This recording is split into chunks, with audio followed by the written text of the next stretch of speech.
Good evening students, मैं doctor उपासना शर्मा आप सभी का फिर से अपने यूट्यूब चैनल पर स्वागत करती हूँ। स्टूडेंट्स, आप जानते ही हैं कि हम आपको संगीत विषय की तैयारी करा रहे हैं। संगीत विषय में विभिन्न प्रतियोगिता परीक्षाओं की तैयारी इस चैनल पर बिल्कुल फ्री ऑफ कॉस्ट कराई जा रही है। किसी भी तरह का कोई भी पेमेंट आपसे नहीं लिया जा रहा है। इसके साथ साथ आपको रिकॉर्डेड क्लास मिल रही है, लाइव क्लासेस मिल रही है और हर संडे टेस्ट सीरीज भी मिल रही है। तो आप कल संडे है, सभी स्टूडेंट्स हमारे टेलीग्राम ग्रुप में जुड़ जाइए। कल संडे को हम 9 बजे टेस्ट सीरीज डालेंगे, आप उसे अटेम्प्ट कर सकते हैं। स्टूडेंट, इसी श्रृंखला में हम कर रहे हैं आज अपनी क्लास 26 क्लास इससे पहले हो चुकी हैं। हम उसकी एक प्लेलिस्ट भी बना चुके हैं। तो जो भी स्टूडेंट टीजीटी पीजीटी की तैयारी कर रहा है, एलटी ग्रेड की तैयारी कर रहा है और भी हमारी प्रतियोगिता परीक्षाओं की तैयारी कर रहा है, वो हमारे चैनल पर जरूर आइए, सब्सक्राइब करिए और फ्री ऑफ कॉस्ट आप सभी वीडियोज देख सकते हैं। सभी टॉपिक्स को फुल एक्सप्लेनेशन के साथ देख सकते हैं। स्टूडेंट, आज हम कर रहे हैं क्लास 27 और इसमें कर रहे हैं हिंदुस्तानी एवं कर्नाटक संगीत। तो हिंदुस्तानी और कर्नाटक संगीत से संबंधित बच्चों स्वर की अपेक्षा तालों के क्वेश्चन वैसे अधिकतर लगते हैं, लेकिन स्वर से संबंधित भी क्वेश्चन काफी लगते हैं। पहले हम जान लेते हैं कि हिंदुस्तानी संगीत है क्या। ठीक है, हिंदुस्तानी संगीत जब हम जानेंगे जब ही पता चलेगा कि इन दोनों में अंतर क्या है। हम इन दोनों की भिन्नता भी जानेंगे, इन दोनों में क्या समानता है वो भी जानेंगे। तो सबसे पहले आपको बता दूं कि हमारे भारत में 2 संगीत पद्धतियां प्रचलित हैं। सब याद रखेंगे, कई बार पूछा जाता है कितनी संगीत पद्धतियां भारत में प्रचलित है, तो आप बताएंगे 2 संगीत पद्धतियां भारत में प्रचलित हैं। नंबर 1 उत्तरी संगीत पद्धति और नंबर 2 दक्षिणी संगीत पद्धति। जो उत्तरी संगीत पद्धति है इसको हम हिंदुस्तानी संगीत पद्धति भी कहते हैं और जो दक्षिणी संगीत पद्धति है इसको हम कर्नाटक संगीत पद्धति भी कहते हैं।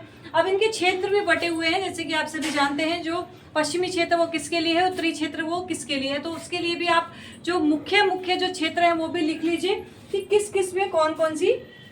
जैसे कर्नाटक संगीत पद्धति है, कर्नाटक संगीत पद्धति किस क्षेत्र में प्रचलित है, तो यह है जैसे कि तमिलनाडु में लिख लीजिए। कई बार पूछा जाता है कि कर्नाटक संगीत पद्धति किस किस क्षेत्र में गाई जाती है, किस क्षेत्र में इसको प्रचलित है, प्रयोग किया जाता है। तो तमिलनाडु, कर्नाटक, केरल, आंध्र प्रदेश। ठीक है, जो ये कर्नाटक संगीत पद्धति है इसको दक्षिणी संगीत पद्धति भी कहा जाता है और यह इन क्षेत्रों में प्रसिद्ध है। तमिलनाडु में, कर्नाटक में, केरल में, आंध्र प्रदेश में। तो कई बार पूछा जाता है कि इनमें से बताइए कर्नाटक संगीत किस क्षेत्र में, किस शहर में, किस राज्य में प्रयोग किया जाता है। तो ये आंध्र प्रदेश की ओर प्रचलित है और उत्तर संगीत पद्धति पूरा दक्षिण को छोड़कर शेष भारत में उत्तर संगीत पद्धति ही प्रचलित है। तो आपसे अगर पूछा जाए कि हिंदुस्तानी संगीत पद्धति कहाँ पर प्रचलित है तो आप बता देंगे और कर्नाटक कहाँ पर प्रचलित है तो ये भी आप बता देंगे। बच्चों, एक चीज और बता दूं, इन दोनों का जो ग्रंथ माना गया है, कई बार क्वेश्चन भी बना है कि इन दोनों पद्धतियों का आधार ग्रंथ कौन सा है। तो दोनों संगीत पद्धतियों का आधार ग्रंथ संगीत रत्नाकर है। उसी को ही आधार मानकर अपनी जो भी स्वरों की परिभाषा या जो भी ये गायन में यूज करते हैं उसी को आधार मानकर करते हैं। तो कई बार पूछा गया हिंदुस्तानी और कर्नाटक संगीत पद्धति का आधार ग्रंथ कौन सा है, तो वह है पंडित शारंगदेव जी का संगीत रत्नाकर। ठीक है, तो अब हम जान लेते हैं हिंदुस्तान संगीत पद्धति में समानता और विभिन्नता क्या क्या है। इसके बाद हम स्वरों के विषय में जानेंगे, जिसमें से अधिकतर क्वेश्चन बनते हैं कि बताइए हिंदुस्तानी संगीत में शुद्ध माँ को या कोमल माँ को क्या कहा जाता है, दक्षिणी में क्या उसको कहा जाता है, शुद्ध माँ को क्या कहा जाता है, तीव्र माँ को क्या कहा जाता है, कोमल स्वरों को क्या कहा जाता है। तो वो भी पढ़ेंगे। तो हिंदुस्तानी संगीत की अगर बात करते हैं, हमने पार्टीशन कर दिया है, ये हिंदुस्तानी संगीत, ये कर्नाटक संगीत। तो हिंदुस्तानी संगीत में आप सभी को पता ही होगा, अधिकतर बच्चे हमारे हिंदुस्तानी इधर ही, शेष पश्चिमी को छोड़कर से सभी पश्चिमी के ही हैं, अधिकतर पूर्वी की कमी है। तो गीत की बंदिश निबद्ध रूप से गाई जाती है। इसमें जो हमारी पता ही है आपको कि जब भी हम कोई भी बंदिश गाते हैं, छोटा ख्याल हो, धमार हो, ध्रुपद हो, तराना हो, इसमें क्या होता है, सबको निबद्ध रूप से गाया जाता है, यानी कि वो ताल में बंधा हुआ होता है। लेकिन कर्नाटक संगीत में हमारे में केवल गीत की बंदिश को ही निबद्ध रूप से गाया जाता है, लेकिन कर्नाटक संगीत में सभी चीजों को निबद्ध रूप से गाया जाता है, चाहे वो आलाप हो, तान हो, निरावल हो। उनके यहाँ पर निरावल बोला जाता है या पल्लवी बोला जाता है। हमारे यहाँ पर आलाप जो लिए जाते हैं वो अनिबद्ध रूप में लिए जाते हैं और जबकि जो बंदिश है वो निबद्ध रूप में ली जाती है। तो निबद्ध से आप समझते हैं जो ताल में बंधा हुआ हो, अनिबद्ध जो ताल में ना बंधा हुआ हो। तो भारतीय संगीत में गीत की बंदिश निबद्ध रूप में गाई जाती है, अन्य चीजें जो हैं वो जैसे आलाप है वो अनिबद्ध रूप में, कई बार तानों को भी हम अनिबद्ध रूप में ही गाया जाता है।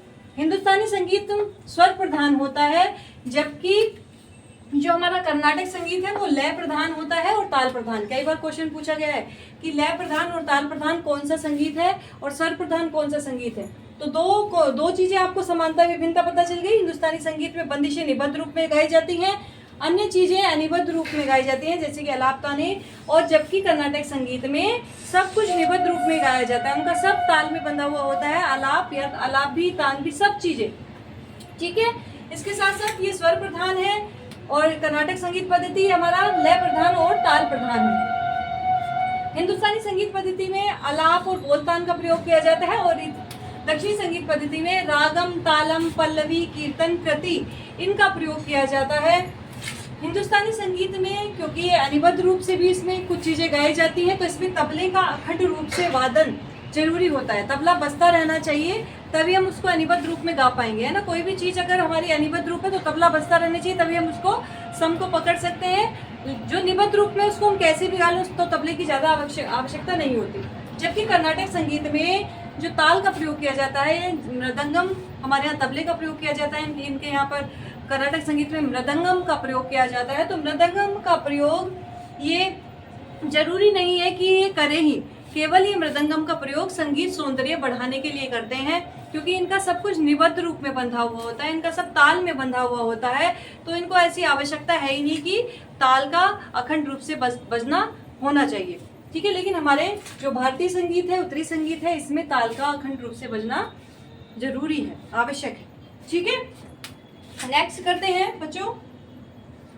तो ये बहुत ही मेन टॉपिक है हिंदुस्तानी संगीत पद्धति, और इसको समझना, कई बार चीजें छोटी छोटी पूछ ली जाती हैं टीसीटी पीजीटी में, तो आप इनको बिल्कुल अच्छे से पढ़ लेंगे।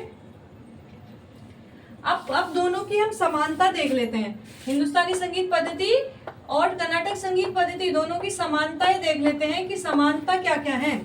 फर्स्ट है दोनों में ही शुद्ध और विकृत, शुद्ध और विकृत दोनों में ही 12 स्वर हैं। समानता है ये, शुद्ध विकृत स्वर दोनों में ही कितने हैं? 12 स्वर। ठीक है, यानी कि 7 शुद्ध 5 विकृत, दोनों ही पद्धतियों में 12 स्वरों से मेल या पद्धति के आधार पर रागों की उत्पत्ति होकर संगीत में उनका प्रयोग किया जाता है। यानी कि दोनों ही पद्धतियों में हमारे यहाँ पर ठाट पद्धति प्रयुक्त की जाती है, कर्नाटक संगीत में मेल पद्धति। जो हमारे यहाँ ठाट है वहां पर मेल है, तो दोनों का ही जो उत्पत्ति हुई है रागों की वो ठाट या मेल से ही हुई है। दोनों में ही आलाप तानों का प्रयोग किया जाता है। तो दोनों का सिद्धांत भी जो जनक ठाट और जन्य ठाट का है बिल्कुल सेम है कि ठाट से ही उत्पन्न होते हैं राग, तो ये भी दोनों में सेम है, तो ये समानताएं हैं। ठीक है, अब भिन्नता हम जान लेते हैं। उत्तरी संगीत पद्धति में हमने मान लिया कि दोनों में, उत्तरी संगीत पद्धति और दक्षिणी संगीत पद्धति दोनों में 12 स्वरों का प्रयोग किया जाता है, लेकिन दोनों में स्वरों के नामों में भिन्नता है, वो हम आगे आपको बताएंगे। जिसमें से क्वेश्चन ज्यादा लगते हैं वो चीजें अभी हम कराने जा रहे हैं। आप वीडियो में लगातार बने रहिए, और जो स्टूडेंट नए जुड़े हुए हैं चैनल को सब्सक्राइब जरूर कर लीजिएगा, क्योंकि बिल्कुल फ्री ऑफ कॉस्ट आपको तैयारी कराई जा रही है। तो उत्तरी संगीत पद्धति में क्या होता है, स्वरों के नाम अलग हैं, दक्षिणी संगीत पद्धति में स्वरों के नाम अलग हैं, यद्यपि दोनों में 12 स्वर ही प्रयुक्त किए जाते हैं। नेक्स्ट ये मेन इंपॉर्टेंट चीजें हैं। भाषा, किस भाषा में हमारी बंदिशें रचित होती हैं। तो कई बार पूछा गया है कि हिंदुस्तानी संगीत पद्धति की जो रचनाएं हैं, जो ख्याल हैं, ध्रुपद हमारे, इनकी भाषा क्या होती है, कौन सी होती है, और दक्षिणी संगीत पद्धति की भी, तो ये भी हम लिख लेते हैं। दक्षिणी संगीत पद्धति की जो चीजें हैं, दक्षिणी संगीत में जो बंदिश में जो भाषा प्रयोग की जाती है, आप इसको पूरा लाइन में कन्वर्ट करके अपने नोट्स बना लीजिए, मैं आपको समझा रही हूँ, बोलती जा रही हूँ। दक्षिणी संगीत पद्धति में जो भाषा होती है वो कौन कौन सी प्रयोग की जाती है, जैसे कि कन्नड़, तमिल, तेलुगु। तो कई बार पूछा गया है कि दक्षिणी संगीत पद्धति में कौन कौन सी भाषाओं में जो बंदिशें हैं, रचनाएं हैं, होती हैं। ठीक है, तो तेलुगु, और हमारी जो भारतीय संगीत में है, उत्तरी संगीत में जो भाषाओं का प्रयोग किया जाता है हिंदी तो आप जानते ही हैं, हिंदी तो होते ही है। इसके साथ ब्रज भाषा, ब्रज भाषा का अधिक प्रयोग किया जाता है, ब्रज भाषा का प्रयोग भी किया जाता है, उर्दू का भी प्रयोग किया जाता है, पंजाबी का भी प्रयोग किया जाता है। उत्तरी संगीत क्योंकि काफी बड़ा है, काफी बड़े क्षेत्र में है, तो पंजाब में पंजाबी चल जाती है। इस तरह से अलग अलग हमारी गायन शैलियों में अलग अलग भाषाओं का प्रयोग किया जाता है। मारवाड़ी, जैसे कि हमारी जो बंदिशें होती हैं उनमें ब्रज भाषा का अधिक प्रयोग किया जाता है, और भोजपुरी। ठीक है, उत्तरी संगीत पद्धति में की भाषा कौन कौन सी है? हिंदी, ब्रजभाषा, उर्दू, पंजाबी, मारवाड़ी और भोजपुरी। और दक्षिणी संगीत में कन्नड़, तमिल, तेलुगु। तो कई बार पूछा जाता है कि कन्नड़ भाषा किन रचनाओं में प्रयुक्त की जाती है, तो आप बता देंगे दक्षिणी संगीत पद्धति में प्रयुक्त की जाती है। सबसे मुख्य बात जो बार बार पूछी जाती है वो आप नोट डाउन कर लेंगे। जो हमारे न्यू बच्चे हैं, पुराने बच्चों को तो शायद पता होगी, नए बच्चे अच्छे से नोट डाउन कर लीजिए।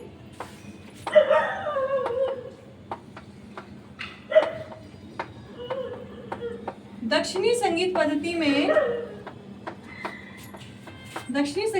के शुद्ध स्वर सप्तक को क्या कहा जाता है? कनकांगी या मुखारी मेल। ठीक है, यहाँ पर बात हो रही है शुद्ध स्वर सप्तक की। दक्षिणी संगीत पद्धति के शुद्ध स्वर सप्तक को कनकांगी या मुखारी मेल कहा जाता है, जबकि उत्तरी संगीत पद्धति में शुद्ध स्वर सप्तक को क्या कहा जाता है? यहाँ पर तात्पर्य है ठाट से। कौन सा ठाट है हमारा शुद्ध स्वर सप्तक वाला? बिलावल ठाट। कौन सा ठाट है? बिलावल ठाट। ठीक है बच्चों, तो कई बार पूछा जाता है कि दक्षिणी संगीत पद्धति में शुद्ध स्वर सप्तक को क्या कहा जाता है, तो आप बता देंगे कनकांगी या फिर मुखारी मेल। ठीक है, हमारे यहाँ जैसे बिलावल ठाट शुद्ध सप्तक है, सभी स्वर शुद्ध प्रयोग किए जाते हैं, वहां पर मुखारी मेल, क्योंकि ठाट को वहां पर मेल कहा जाता है, तो मुखारी मेल या फिर कनकांगी, दो नाम है एक ही ठाट के। तो शुद्ध स्वर सप्तक वहां का क्या है? मुखारी मेल या कनकांगी मेल। ठीक है बच्चों, समझ आ रही है? दक्षिणी संगीत पद्धति को जानना, ये जो अधिक क्वेश्चन बनते हैं उनको मैं बार बार रिपीट कर रही हूँ, आप उनको अच्छे से अंडरलाइन कर लीजिए, हाईलाइट कर लीजिए और बार बार उनको रिवीजन करिए, तो ये चीजें आपको क्लियर हो जाएंगी।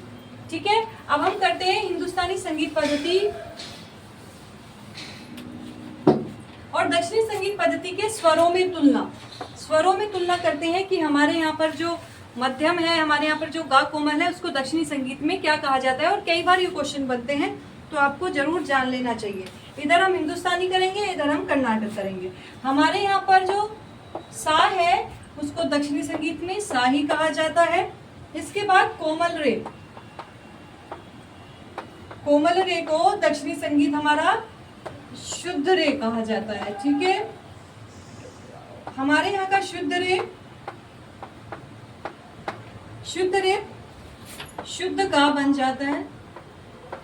दक्षिणी संगीत में शुद्ध गा या फिर इसको पंचश्रुति रे भी कहा जाता है, यानी कि 5 श्रुति का रे, पंचश्रुति रे।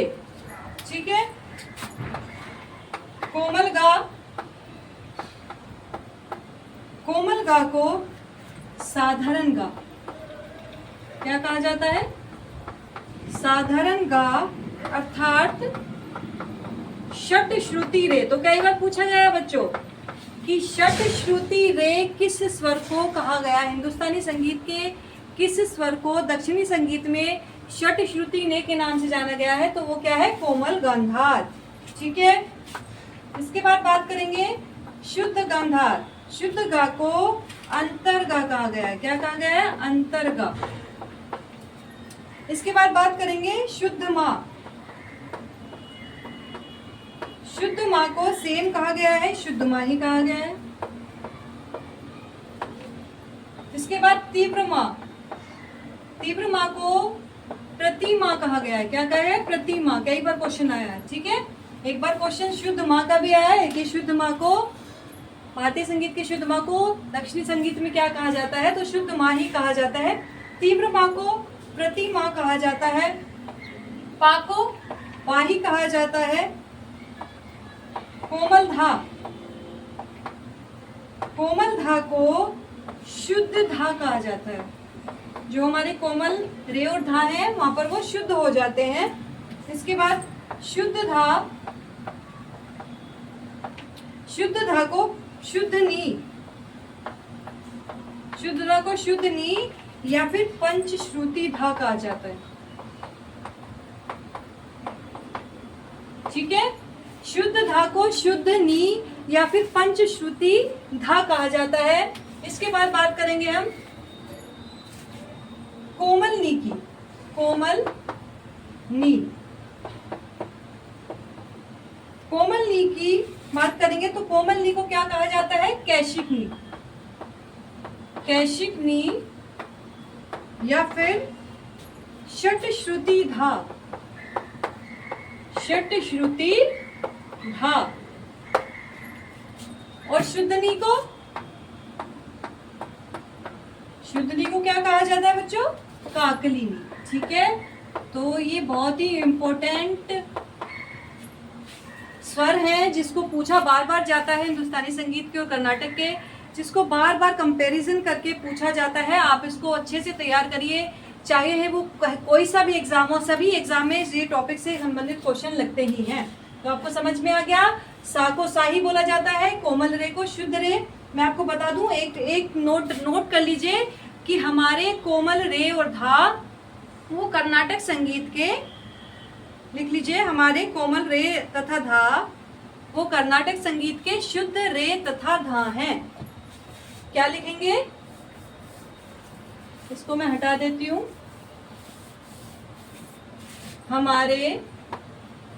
हमारे से मतलब है हिंदुस्तानी संगीत। हमारे जो कोमल रे धा हैं, हमारे जो कोमल रे धा हैं वो कर्नाटक संगीत के क्या बन जाते हैं? शुद्ध रे धा। यानी कि हमने कोमल रे को क्या हो गया? शुद्ध रे हो गया।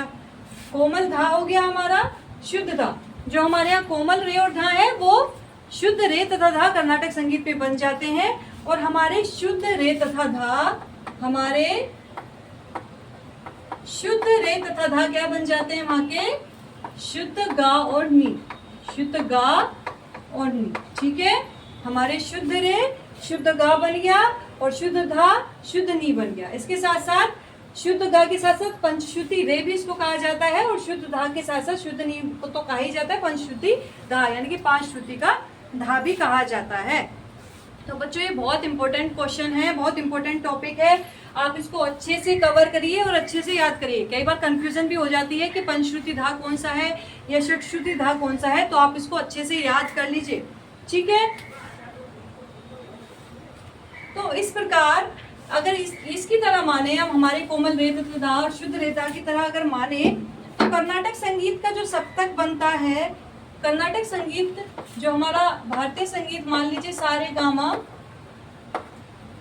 पा धा नी, इसके अनुसार अगर हम भारतीय संगीत के स्वरों को लिखेंगे तो उसका सप्तक क्या बनेगा? सा, हमारा कोमल रे उनका शुद्ध रे है, सा रे रे मा पा धा धा। ठीक है, हमारा कोमल रे और कोमल धा उनका शुद्ध रे और शुद्ध धा है, हमारे शुद्ध रे और शुद्ध धा उनका शुद्ध गा और शुद्ध नी है। ठीक है, तो ये हो गया हमारा कर्नाटक का और ये हो गया हिंदुस्तानी। तो अगर हम इस तरह से देखें तो हमारा सप्तक क्या बनेगा? सा रे रे मा पा धा धा। ये रे कोमल है, धा कोमल है। ये कई बार बच्चों क्वेश्चन पूछा गया है, तो आप अच्छे से इसको कर लीजिए। जो चीज़ें समझ में नहीं आती हैं वो आप मुझसे बार बार पूछ सकते हैं। कमेंट करिएगा जरूर कि आपको समझ में आई है या नहीं, हम इसको दोबारा समझा देंगे। Thank you so much.